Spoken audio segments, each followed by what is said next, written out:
Welcome to the Sound of Ideas from IdeaStream Public Media. I'm Stephanie Haney. Thank you for being with us. As THC and CBD infused drinks grow in popularity, especially among people looking for alternatives to alcohol, Ohio's new law restricting hemp derived products is changing how and where those beverages can be sold. After voters approved recreational cannabis use in 2023 in the state of Ohio, a number of small businesses across the state began selling THC drinks, with some seeing demand rival that for traditional beer and wine. But Senate Bill 56, signed in December and effective in March, makes selling hemp products like these illegal. At first, the law included a provision allowing THC beverages to continue being sold by breweries and retailers for a limited time. But Governor Mike DeWine used a line item veto to remove that carve out, saying it could create confusion around how the products are regulated. Now, the change has prompted legal challenges and created uncertainty for businesses that invested in the drinks, with some pulling products, cutting staff, shifting operations out of state, or closing completely in some cases. And with the similar federal law set to take effect in November, the future of hemp products and the businesses built around them remains uncertain. Joining us in studio to try and understand what's happening with this and the impact on Northeast Ohio businesses, we have Brent Zimmerman, founder and CEO of Saucy Brew Works. That's in Cleveland's Hingetown neighborhood, which is part of Ohio City. Brent, thanks for being with us. Hi, thanks for having us. We also have with us in studio Stephen Pawells, co-CEO of Great Lakes Brewing Company. Stephen, thanks for being here. Thank you for having us. With us on the phone today, we have Nick Marie, owner of Buddy Bud's Company. Nick had a location in Athens, Ohio, but recently closed it because of Senate Bill 56. Hello, Nick. Thank you for calling in today. Hey, thanks. Happy to be here. And calling in on video, if you're watching The Sound of Ideas on the Ohio channel or on the IdeaStream Public Media YouTube page, we have Sarah Donaldson. Sarah is a reporter and producer at the State House News Bureau in Columbus. Hi, Sarah. Great to have you. Hi, good to be here. Now, if you want to be a part of this conversation, maybe you enjoy THC-infused beverages, maybe you think this is a good idea. Whatever it is, we'd love to hear your comment or your question. The number is 866-578-0903. You can also email us at soi@ideastream.org or send us a message on Instagram at The Sound of Ideas. We'll start by setting the scene for how this came to be. So, Sarah, I'll ask you, how did this legislation come about, and what concerns were lawmakers trying to address? Yeah, so this legislation was kind of a work in progress from 2023 when issue 2, that citizen initiated statute that you talked about, first passed. Lawmakers wanted to make changes to recreational marijuana laws, and then some of this hemp legislation got folded in. So initially, lawmakers were back and forth between whether they wanted to ban hemp entirely or if they wanted to create a regulatory structure similar to how recreational cannabis is regulated in the state. And ultimately, they landed on a total ban. And some of that was informed by federal law changes. And how does this relate to the 2018 Farm Bill, Sarah?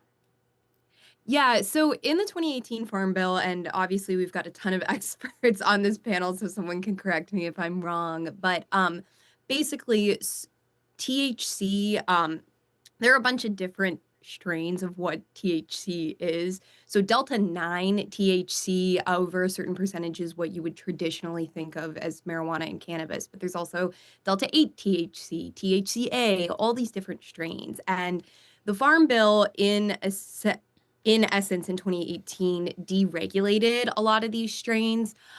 So some folks looked at it as a loophole. Other folks looked at it as, giving the hemp industry the ability to start growing hemp and selling hemp. But it made way for what the governor calls and what the state calls intoxicating hemp. So products that have a similar psychoactive effect as marijuana and cannabis.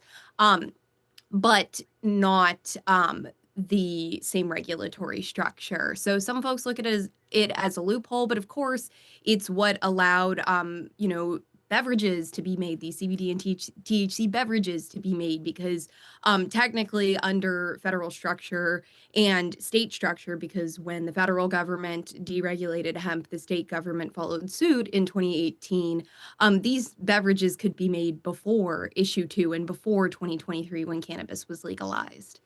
All right, let's talk about Senate Bill 56 now. We're going to get through some rapid fire questions with Sarah before we bring in the rest of our panel and get to understand how this is impacting the businesses here. So, Senate Bill 56, that's the one that was signed into law by Governor DeWine with the line item veto changes to what the legislature had passed. So, under the state of that law, current Ohio state law, this went into effect March 20th. Can you smoke or vape in public places, Sarah? No, so this tightened public smoking regulations. So the only place you can consume marijuana, smoking it is on private property. There's some specific things as well related to storing edibles and marijuana products when driving as well. Can you tell us what the rules are now, Sarah? Yeah, so the expectation is that if you buy edibles and you transport them, they stay in the original packaging. So they couldn't be changed into any other packaging. It becomes illegal to transport products that are not in their original packaging. And also, if you're driving, have to be kept in the trunk of the vehicle or behind the last row of seats. So, in other words, out of reach of the driver. That's something specific that was part of Senate Bill 56. Okay, Sarah, can you buy cannabis products out of state and bring them into Ohio? No, and there were already federal laws that prevented you from transporting marijuana across state lines simply because, as we know, marijuana is not legal federally. But there were state crimes added. Lawmakers were pretty miffed that Ohioans were going up to Michigan to buy marijuana that was significantly cheaper. Mm. And what about weed gummies at dispensaries in Ohio? There's a change to that. Correct. So you can still buy edibles, gummies. However, lawmakers expressed concern with edibles that looked like they were for kids. So they can't be in like cartoon shapes. They can't be advertised with, something that might quote unquote appeal to kids. Okay, so you can still get gummies, but something that's like cartoonish or something is not possible. What about like a fruit snack shaped item? Is that something you can buy now in Ohio?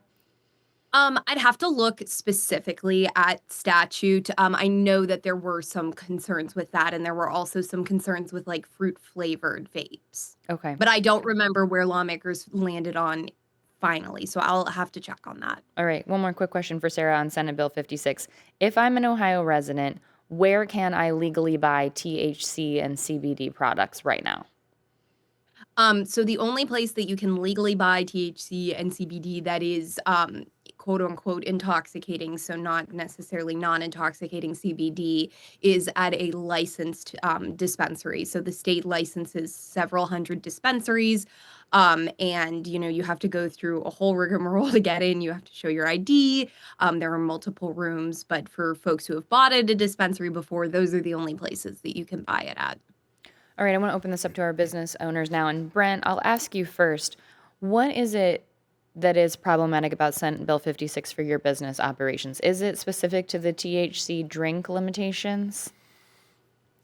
Well, as it stands right now, I can't manufacture it in the state of Ohio. I can't sell it in the state of Ohio. So I can't employ people in the state of Ohio to do so. So it effectively, there isn't a business to do any of it in Ohio. We have taken our product to the state of Indiana, reopened our direct-to-consumer site there, as well as partnerships that we've been cultivating for a long time in other states around the country. And so we're running a business from there with folks that are employed in the great state of Indiana. And how about for you, Stephen? How's this impacting you? What's the problem for you with Senate Bill 56? It's basically the same thing. We came out with brands a couple of months ago because we believed that SB 56 was the right move, even though the milligram level was maybe lower than what we would have liked it to see. But yeah, we had a whole production run, and now it's in our case, it's in Kentucky. We're supporting other states right now. And so those products can't be brought into the state, or they're not being brought into the state now for even sale at these dispensaries. We can be jailed if they are. Okay. Can you tell me a little bit, Brent, about the Save Ohio Beverages campaign and what you're hoping for there? Yeah, there's a group of, it's growing now, but 10 at one point, maybe 15 different breweries around the state of Ohio that have all banded together. The brewing industry in general, for the folks that don't know much about it, we help each other out a lot when we're short on product or whatever it might be. And and this is also the case. It's the whole like theory of abundance. There's plenty of people and sales and things to go around for all of us to survive and do well.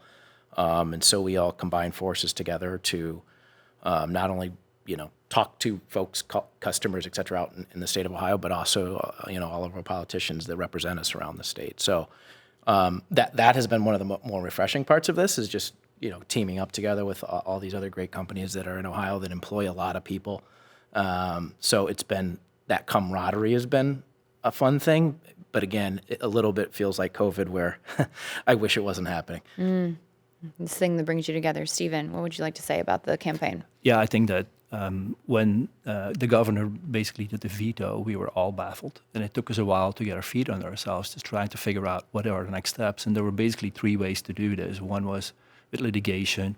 The other one was with the campaign, with the referendum, which we needed a lot of votes, a lot of people to sign that, which we didn't make.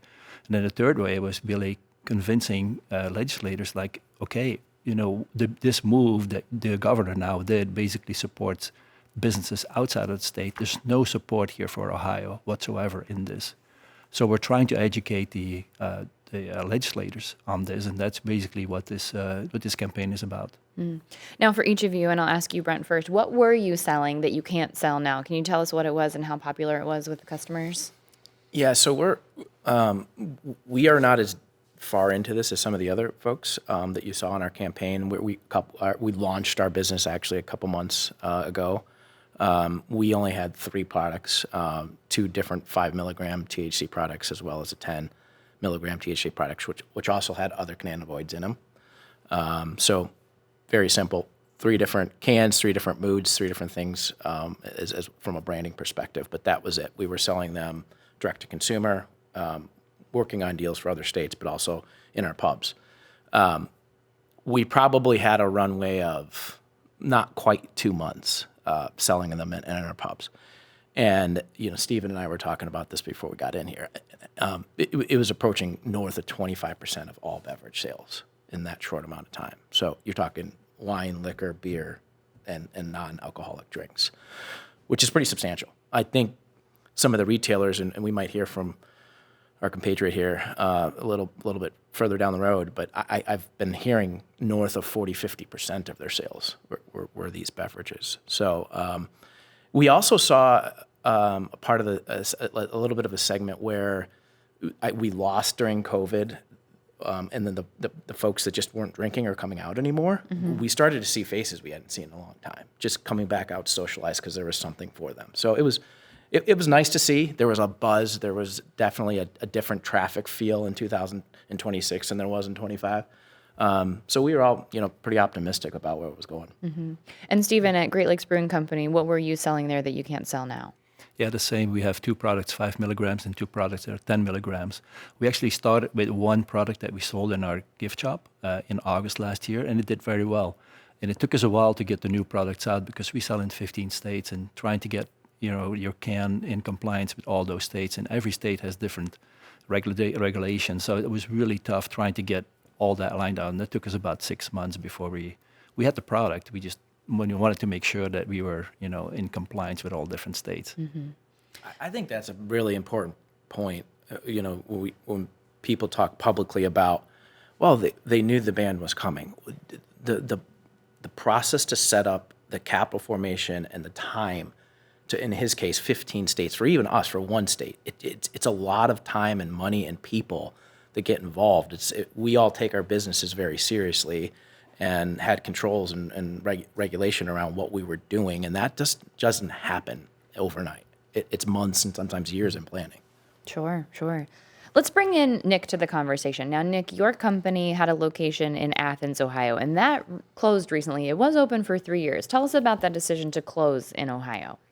Yeah, sure. So, first off, for my brewery guys over there, my heart goes out for you because I understand the type of investment that it took and the time and just frustration that it kind of led to this point. Because we're talking tens to hundreds of thousands of dollars. Setting up canning, setting up manufacturing, and all these different aspects. So I've been prepping for this since 2023 after everything got passed. But whenever Mike DeWine just absolutely blindsided you guys. Like I kind of wanted to puke because I know it hurt, you know, closing my shop and everything, but you know, kind of like you guys did, moving product to other states or other stores is exactly what we did too. But you know, you guys totally got shot in the freaking foot. So like, hey, I'm supporting you. Please keep fighting the good fight for all of us.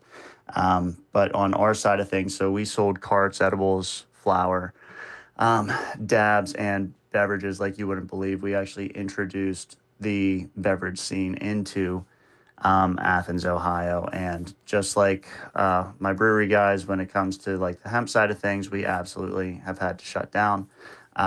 And the numbers that I believe the dude from Saucy Brewing was talking about, where you know 25% up to 50% of your sales ends up being in the beverages, is dead to nuts. The truth. And you have so many people from so many different walks of life who just don't like, you know, uh, drinking, you know, alcohol or whatever. They finally have something, and we were able to provide that for the past 3 years. And it just sucks seeing it get ripped away, and you know, seeing the tax revenue for the state disappear. Last year alone, you know, we sent in like 30 G's to the state for tax revenue, and you know, we've been able to give 5 different people 5 meaningful jobs for the past 3 years, and we've had pretty much all of our employees from the time we opened until we had to close. So like, you know, it's definitely a shot to the bow in the community. We have an email in now from Tom. Tom writes, after understanding the psychoactive and behavioral effects of THC and comparing them to the effects of alcohol, the entire premise that THC products are, quote, dangerous and should be banned is just ridiculous. Tom writes, Ohio should legalize it, regulate it, tax it for the benefit of all. In fact, I thought we already voted on this, no? This is Tom's question. Of course, he's referring to Issue 2, which passed in 2023, which did legalize recreational use of cannabis products in the state of Ohio. For anyone just joining us here on The Sound of Ideas, we're talking about Senate Bill 56, which has put restrictions in place on who can sell THC-infused products and where those products can be sold. And it passed the legislature with certain rules and regulations in place, but then there was a line item veto from Governor Mike DeWine that pulled out carve-outs for THC-infused beverages to be sold at breweries and grocery stores, places other than licensed dispensaries. Now, Sarah, there was an effort led by Ohioans for Cannabis Choice was the organization, to stop the law from taking effect. We talked about this briefly. We talked about the referendum. Sarah, can you explain to us what happened there? Yeah, so it's really hard to get a referendum on the ballot, and they were working on a truncated timeline simply because they submitted their petition request in January, and the Attorney General rejected the initial petition request. He said it was misleading. So they had to go back and rewrite it and resubmit it. And so when they finally got the okay to start collecting signatures, and they needed more than 200,000 signatures in a matter of weeks, they just ran out of time, because to referenda law, you have to get that number of signatures before the law goes into effect. And of course, Senate Bill 56 went into effect a couple weeks ago in March. So they just didn't have enough signatures. I know they raised some money and put some money toward paying folks to gather signatures, but then by the end of that, just weren't able to. Okay. As we continue to talk about the THC restrictions on THC-infused products here in the state of Ohio, if you want to be part of the conversation, the number is 866-578-0903. You can also email us at soi@ideastream.org. If you're someone who uses THC-infused beverages and are missing the fact that you're no longer able to get those at your local brewer or your grocery store, please let us know. If you're someone who thinks this is a great idea and this is exactly what the state should be doing, please give us a call or send us an email and let us know. Stephen, I want to ask you about what you've seen with the campaign Save Ohio Beverages. That's what's moving forward now. What are you hoping for with that campaign? What's the goal there? An overload of emails going to the legislators that are stopping this override of the veto. And the more emails they get, the more they have to react. And we're over 15,000 now. We hope to get to 20,000. And at one point, they can't just deny it. At one point, they have to act, and they have to bring it to the floor and to the caucus and discuss it. And they have been discussing it. It's just too from what we see, it's two legislators who refuse to take action. So the more we hear from people like Tom, thank you very much for emailing this. Please reach out to your local legislator and make him take action, because you're not the only one. Brent, what are you seeing in terms of support? How are you feeling about the outreach that you're seeing from people for the Save Ohio Beverages campaign? It started, sometimes you need a crisis to get somewhere. It started that people are like, I can't buy this anymore. I can't believe this. And when you're ingrained in it every single day, and you're like, it's what you think and feel, and when you wake up, it's crazy to you that, like, no, not everybody knows about this. No, actually, they don't. So sometimes it takes a crisis to get people to pay attention to it, and it's been overwhelmingly positive. I've actually had no negative outreach, which in our business we get plenty of negative outreach because people have opinions. So it feels like a lot of people are in favor of what it was. I think we have a lot of legislators that are in favor of what it is and what it was, and we had a good bill that was agreed to, and all we're saying is bring that back to vote, because we think we have the votes to get it across the finish line. And an industry where we take great care of the product we're putting out to consumers. We have QR codes on our can to tell you exactly where this is coming from. Just the level of detail that we've gone into it as good businesses in the community is second to none. And I don't know. We still hold out hope. I think all the things that we're doing make a difference. And I think people are hearing it every day. And I think a lot of conversations that are going on that wouldn't have gone on had we not done this. Nick, you have multiple locations in other states. You've shut down operations in Ohio. Tell us about your other locations and how you've had to pivot based on what's happened with Senate Bill 56.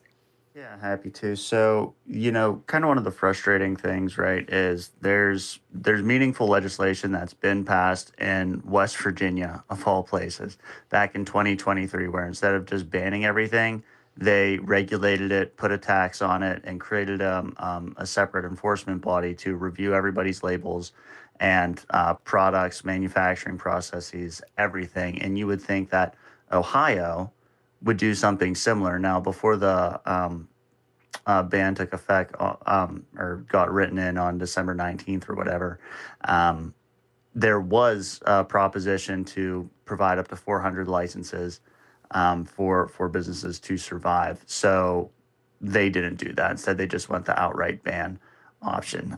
But we have been able to move all of our products to our different stores, whether it be in Kentucky, whether it be in West Virginia, whether it be in Pennsylvania. Pennsylvania is up on the chopping block right now. They're currently drafting legislation to match the national hemp ban, courtesy of Mitch McConnell. Kentucky, I couldn't even tell you, because the alcohol lobby down here really pushed for banning drinks, and drinks were banned. And then eventually they just agreed to a 5 milligram maximum down here in Kentucky as well. So, it's just real interesting, because every day you kind of have to be on your toes waiting for someone to slip something in there. So it is very frustrating. But back to Ohio, with the canned beverages side of things, like the brewers are dealing with, what's so interesting is they have to do things to a really high standard to have it safely put on the shelf. So whether that shelf is a grocery store or it's a recreational marijuana facility, there's food codes and food standards that they have to can these beverages at. So I don't think it should matter whether, their cans of beverages are being sold through one of the licensed marijuana dispensaries, whether it's through a store like mine or whether it's through, a Kroger, right? Because they're already taking the necessary steps to make sure that it is food safe and food compliant. So the whole landscape every day is something new, and it's kind of hard to navigate, especially when you operate in multiple states. But, just read the news every day and have a good lawyer. You got to keep up on it for sure. It's very confusing and constantly changing. So if you're just joining us here on The Sound of Ideas, we're talking about Senate Bill 56, which has instituted restrictions on where THC and CBD infused products can be sold in the state of Ohio. If you want to be a part of that conversation, the number is 866-578-0903. The email is soi@ideastream.org. We have an email now in from an anonymous audience member that's asking, isn't there a federal ban on THC from hemp coming up at the end of 2026? If that's true, isn't the Ohio ban just shortening the time to restrict THC from hemp? That's the question from our anonymous audience member. Thank you for the question. Sarah, can you fill us in on what's happening with federal legislation that's expected to take effect in November? Yeah, anonymous audience member is correct. A lot of how lawmakers ultimately landed on this ban. Of course, lawmakers landed on a ban with a beverage carve out that the governor then vetoed. But the ban of generally hemp comes from this federal ban that's coming up at the end of the year. Lawmakers said, well, the federal government's banning it, so they've kind of tied our hands behind our backs. We're going to just get it done because we've been working on this. Because I think we've obviously focused today on products, specifically beverage products, but I think where a lot of lawmakers found concern and where the governor has been very focused is on some of the products that were popping up in gas stations and other places that were maybe not testing their products, not as keen on 21 plus age regulations. There was a lot of concern there, and that's where that stemmed from. But of course, there's also a business angle to this as well, which I think you've heard about today. There's competition from the alcohol lobby, and there's also competition from the marijuana lobby. I mean, the groups that lobbied to get issue 2 through and to get licensed dispensaries, these licensed dispensaries felt like they were competing with hemp products that did not have to go through the same regulatory structure. And from what I understand with the federal legislation, it will ban hemp products with more than 0.4 milligrams of THC per container, and then also synthetic substances like Delta 8 THC. Is this something, Brent, that you're concerned about in the long run? If you are successful with the Save Ohio Beverages campaign, that's something that will pop up in November that will also have to be dealt with? In a word, no. I believe that the federal government is also working on diligently on this as we speak. I think you're looking at a 30, 40 plus $1 billion business, that there are a lot of really good people that work in this industry that do things right. And I think that there will be legislation that comes down that will be in favor of the industry. I think we, as a state, should follow that. We should kick the can down the road as far as we need to be able to understand how to regulate. And we, too, are happy to rid the state of the bad actors. We're all for 21 plus regulation, for testing and all those types of things that were mentioned. And we really would rather those substances not be in gas stations either, and that kids could buy them either, and all those kinds of things. So I think we have a lot of common ground. SB 56 was that common ground until it was vetoed and 15 lines got taken out of it. That was negotiated amongst a lot of parties. And it wasn't, as Stephen referred to earlier, it wasn't a 100% win for beverage or hemp, or there were things that we wish were different in that, but it was a compromise that all of us came to on a state level, and it was it was a rug pull at the end of the day.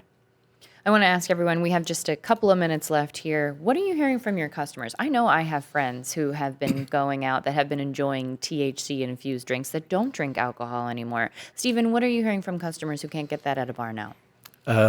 Well, to be honest, we don't hear that much. We wish we heard more from them. I think at this stage, everybody knew what was coming. They probably all got everything that they could probably put in their closet. So they have enough right now to get Guy for a while, and hoping for the best coming up in November. But yeah, there's definitely, I have friends and I have, also that tell me like, what's happening? Why is this happening? So that's, to me, is the most, the thing that just is, I don't get, is that this demand is there. There's people who really like this. There's elder people who kind of are depending on this to have a good sleep. It's very well regulated. We only supply to 21 plus. You know exactly what you get. We do the food. I mean, we follow all the rules. We have, everything that we can do, we do, and there's demand for it. So I just don't know why this can't keep moving forward. Yep. The ODA was really stringent upon how you got your hep places in the first place. Yeah. We send all the product to a third party to test it, right? So that the QR code that you can see what exactly that was in that can, a third party verified it. It's not just coming from Stephen or I. It was the most strenuous process in beverage that I've seen, and we run beer businesses, right? So it's just a little mind blowing, to be honest. Well, we will certainly continue to watch what happens with the Save Ohio Beverages campaign. I want to thank the two of you for being here in studio. Brent Zimmerman, founder and CEO of Saucy Brew Works, thank you for the time. Thanks for having us. And Stephen Powell, co-CEO of Great Lakes Brewing Company, thanks for being here in studio. Thank you. Thank you very much. Joining us on the phone, Nick Marie, owner of Buddy's Bud Company. Thank you for the time, Nick.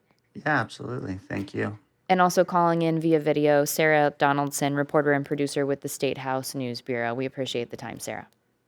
Always good to be on. Thank you. We're going to take a quick break now. When we come back, we'll have a conversation about how racial discrimination is shaping mental and behavioral outcomes for youth of color.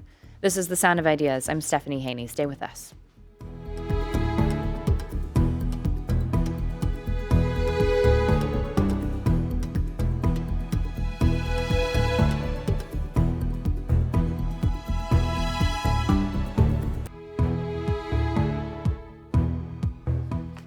You're with The Sound of Ideas from IdeaStream Public Media. I'm Stephanie Haney. Thank you for staying with us.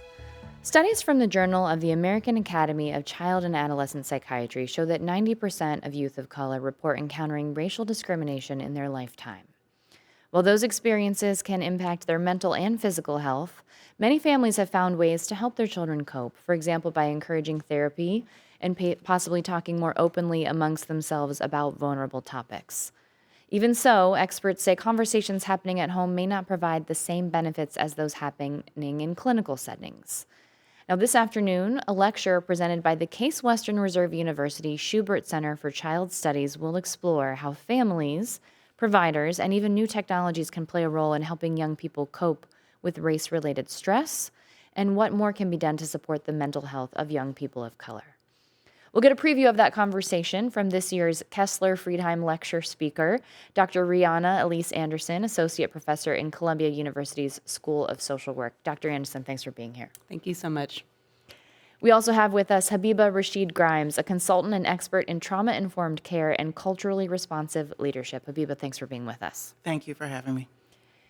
The two will speak at the Tinkham-Veal University Center on the Case Western Reserve University campus later today. That's from noon to 1:30 p.m. You can still register for the event. You can do that at case.edu/Schubert Center. We will have a link to that as well on ideastream.org/SOI. Now, if you want to be a part of this conversation, you can call us at 866-578-0903. You can also email us at soi@ideastream.org, or you can send us a message on Instagram at The Sound of Ideas. Rihanna, can you start by talking with us about racial socialization and what that looks like in practice when it's done effectively? Sure. So, socialization generally is how we get young people attended to the ideas of our society. So if you look both ways before crossing the street, or you learn that an iron is hot, we are socializing. We're giving them our values, our benefits, the ideas around what it is to be in our society. So racial socialization is that with respect to racism, what do we make of race and racism in our society? And the socialization strategies that families, often of color, but not exclusively so, are sharing with their children are giving them the ideas of how to be safe, how to think about it, how to make sense of what is not often sensible with respect to race and racism within society. So we're thinking about strategies that, again, prioritize protection and safety. So that could be when you go into a store, make sure that people are seeing where your hands are, make sure that they're knowing that you're someone that when that hood comes down that they can trust. These are some of the things that are challenging, and we had this conversation last night, where the burden may sometimes feel like it goes on the children to make sure that other people think that they're safe. But the way that our research looks at it is, how do these families have these conversations more competently? So rather than the content of what they're talking about? How do we unpack that burden, unpack that emotional labor so that we're talking about stress, we're talking about confidence, we're talking about skills so that you're doing what you want to do with respect to race and racism effectively, but you're not trying to pick the exact right word. You're not trying to do the exact right thing. You're just saying, this is who I want to be. This is how I want to show up in these conversations. That's what it looks like within those families. Habiba, can you tell us a bit about age-appropriate conversations about racism, discrimination, and systemic inequities, what that can look like at different age levels? Sure. You know, it's essential that any conversation with a young person be honoring of their developmental stage and state. That means that what is the chronological age of the young person and keeping that in mind, but also what is the developmental need or capacity of that young person. That will determine what techniques or strategies a parent, caregiver, or practitioner might use to engage that young person in the conversation that we know is layered and complex. The other thing that is really essential is having those conversations in a state of self-regulation so that we can co-regulate young people. It is dysregulating to know as a child that your safety in this world is undermined by something you can't control, like race. That the adults that you encounter in the world might be so dysregulated by you that it could result in your harm. And so you as the adult in that interaction, being calm, being regulated is really critical, and having done a little homework, right, before you enter into these interactions. I look to books, literature as a critical way, a key way, a regulating way of sharing narratives with young people around their own racialized experience and the racialized experiences of other people. Picture books, folks will get a chance to engage with some of those later today, are a powerful way of sharing stories with young people that help them to understand race, racism, the impacts of it at a distance, so that this is about the lives of someone other than just me. Being able to see themselves in that literature is really critical, particularly in a time such as this, where some books are literally being banned for their depiction of young people, families that are divergent from the dominant perspective. And the literature that you can engage with spans the developmental spectrum.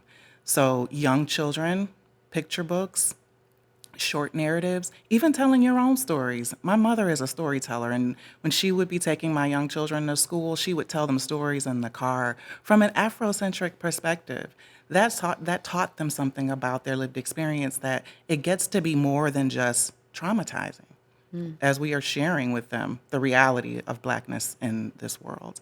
And as young people mature, they get to engage with more complex books and topics around race and around identity, as long as that is developmentally accessible to them. And I still read to my children. I will read to my children. They're 12 and 15. I hope that folks are hearing in this that this is about our engagement as the adult. So differences in literacy and access to narrative or the written word should not be limiting for young people. So imagery, artistic expression, there's many ways to help young people engage with the realities of race and racism. If you're just joining us here on The Sound of Ideas, we are talking about stress related to racial discrimination, how that impacts young people of color from a mental health perspective and also from a physical perspective. It is all wrapped in together. If you want to be a part of this conversation, which we certainly will not have enough time for all of the things we want to talk about in terms of this topic, but the number is 866-578-0903, and the email is soi@ideastream.org. Rihanna, let's touch on the physical aspect of things. We know that racial discrimination can affect mental and physical health. So can you talk with us about some of the physical consequences?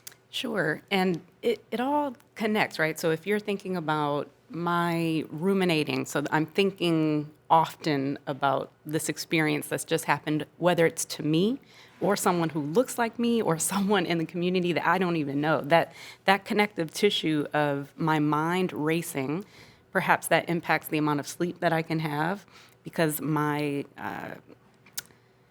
some of the neurochemicals that are in my brain are now attending to things that are not as Habiba was saying, the regulation of other parts of me. So now I'm dysregulated when I'm sleeping, so that's less time getting enough sleep, which means when I go back to the classroom the next day, I'm not able to cognitively attend to or focus the way that I might have the day before. So those connective tissues around sleep, around thinking, excuse me, around my ability to savor foods in the same way. So my taste is now being impacted because those neurochemicals are attending to other things. My telomere length, so how long I'm even able to live because some of the elements of my body are being shortened by my cortisol level now attending to those aggressions and microaggressions. That's a lot of activity and time that's being spent regulating my body to attend to things that are not sensible, not clear for young people, and don't make logical sense with respect to some of the ways I see myself or other people see me. Habiba, can we ask you what conversations about mental health looked like in your family growing up and how it compares to what we're seeing today? Sure. I had the good fortune of being raised by a mother who was very intentional around racial socialization. She didn't have the language, but she knew the lived experience that she and our ancestors had endured. And so growing up in a race conscious household meant being finally attuned to the pain and trauma that the Black community carries in our very bodies, as Dr. Anderson has pointed out. That helped me to understand that the things I might see and how people were functioning, how my own father struggled, how my brother struggled, how folks in our community were struggling, that there was an origin story, there was a root cause, and that root cause was pain. My mom's a nurse, and so, healthful living was a key piece of how she raised us to think about our own well-being. And she just, I think, prepared the soil of me to be ready for the ideas that trauma-informed care helped me to integrate so that I could give language and meaning to the pain and the pain-based behaviors that I was seeing around me and that I knew had a root cause. Now I understand the mechanisms as an adult, as a practitioner and someone who studied trauma-informed practice.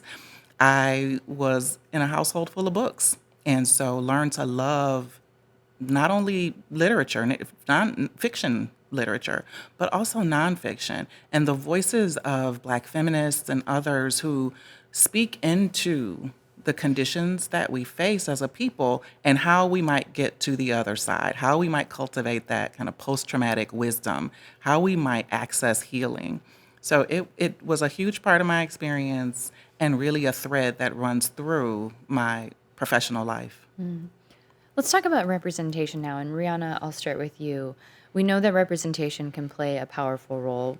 We talked about in terms of having age-appropriate conversations with young people, them seeing someone that represents how they feel and how they perceive themselves, but someone that's other than them. So tell us about that. How important is it for youth of color to see people who look like them, both in their immediate lives, online, in media? I'm seeing it in so many ways. So we'll talk about windows and mirrors first, these philosophies out of education that give us a sense of who am I? So the mirror, can I see myself reflected in the text that I'm reading, which Habiba has already said really beautifully. What does that representation look like? And we'll get back to that in one moment. But a window is how I can look at the lives of other people to better understand them, to gain empathy, to learn more about experiences that I may not have in my own backyard, at my school, et cetera. So those types of learning models allow us to understand both what other people are going through and how I should make sense of myself through windows and mirrors.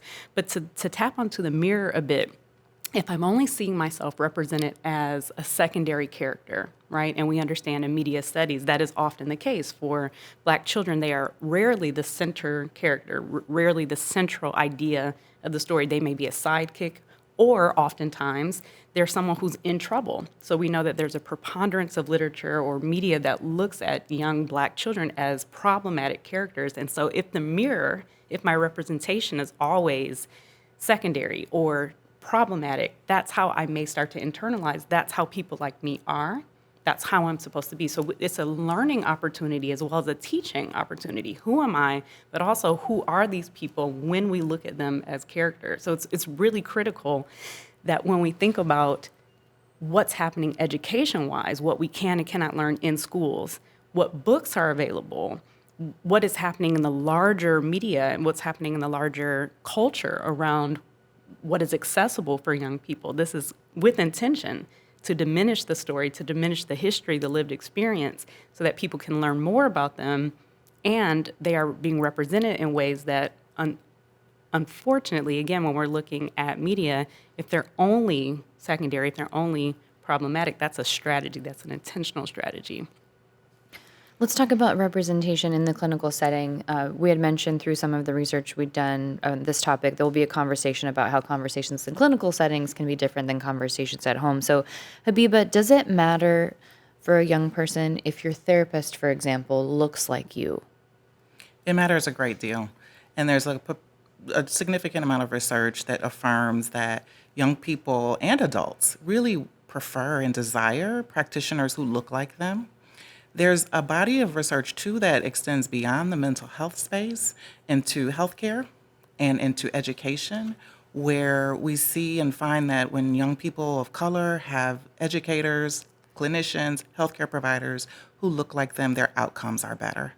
And so we know that this is essential for the human experience that Black and brown children are having, and it's essential to the health and well-being of our broader culture. I will say, however, we all have to be doing our work. The internalization of racist ideas, of bias, is part of all of our lived and shared experience on this planet. The need for folks to be looking inward, getting attuned to what do I carry? Where does anti-Blackness reside in me? Where does racism reside in me? Where do oppressive ideas reside in me? And to be continually doing the work to dismantle, heal, and repair those parts of us that diminish others' humanity. The other thing I will say is essential is to have a frame around intersectionality that you can be present with. Our Black trans youth, our gay youth are suffering right now. And if you are a Black practitioner with anti-trans beliefs, anti-gay, anti-queer beliefs, you can do harm to our Black, trans, and gay and queer youth and families. And so being attuned, right, to where do I hold anti-trans and anti-gay beliefs? Where do I hold elitism and classism? Where do I hold ableism? Those things have to be interrogated for us to be skillful practitioners in mental health or any other space, working with vulnerable young people, especially now. And so I want to say a word around the dismantling of DEI, diversity, equity, inclusion, and I always like to add belonging in higher education, such as what we've seen in Ohio.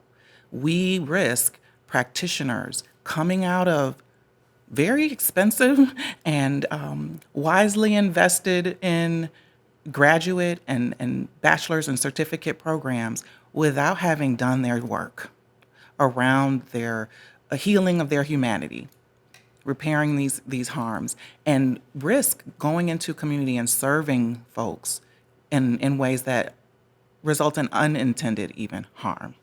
May I please jump in on that point Please. just quickly? I think that the first point that you made is so incredibly important. I want to just provide some numbers. So we know that less than 5% of behavioral health professionals are Black. We know that the population is 13% or more for Black people in the United States. Sheer numbers that would not cut allowing us to have within community services, right? So we know that even if it were just by match, we wouldn't be able to give all the services that we want. So we know that it has to be outside of the community for folks to be able to attend to the population level needs that we have. But we also know through some of the work that we've conducted in our lab that it's possible to have good outcomes. So even though there might be that desire, and understandably so because of the trauma and the historical narratives around healthcare within community, it's possible to have services that are meeting the needs of folks when people do the work, when they're interrogating for themselves, how can my care be more consistent with the needs that the folks I'm serving have, so that I'm interrogating some of the things that I may be bringing into this space unintentionally I don't want to harm this person, but now I know through some of the work that I'm conducting that it's possible to have that care. I wish we could continue this conversation for hours upon hours, but I know you two will be continuing this conversation at Case Western Reserve University this afternoon. That'll be at noon. Again, we do have a link on ideastream.org/SOI if you want to register for that event. I want to thank you for being with us today. Dr. Rihanna Elise Anderson, Associate Professor in Columbia University School of Social Work. Thank you so much. Thank you. And also Habiba Rashid Grimes, a consultant and expert in trauma-informed care and culturally responsive leadership. Thank you for the time. Thank you. That will wrap up our show for today. If you missed any part of the show, you can hear a rebroadcast tonight at 9 on 89.7 WKSU. And you can find every episode of The Sound of Ideas wherever you get your podcasts and on the IdeaStream Public Media YouTube page. To get the last word on today's topics, you can email us at soi@ideastream.org or find us on Instagram at The Sound of Ideas. Tomorrow on the show, we're checking in on what's happening with the U.S. and Israel war on Iran and examining the history of birthright citizenship, two separate topics, as the United States Supreme Court considers whether to strike down President Donald Trump's attempt to ban this type of citizenship for children born in the U.S. to parents who are undocumented immigrants. We'll also bring you our installment of the music podcast Shuffle. I'm Stephanie Haney. Thanks for keeping the conversation going. We will see you back here tomorrow on The Sound of Ideas. Have a great day, everybody. See you tomorrow.